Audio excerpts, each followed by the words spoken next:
Friends में रिश्तेदारों में से तो कोई नहीं है। हे भगवान, मुझे तो कुछ समझ नहीं आ रहा। ये आप लड़के और इतना याद कर रहा आपको, आपका कोई खास होगा या होगी?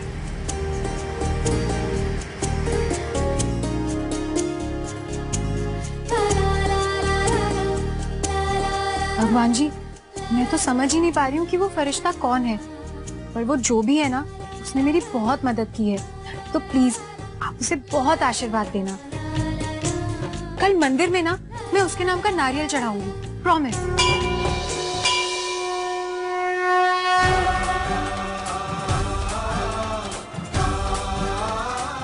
हे भगवान, आज आपकी कृपा से मैं किसी का घर बचा पाया हूँ।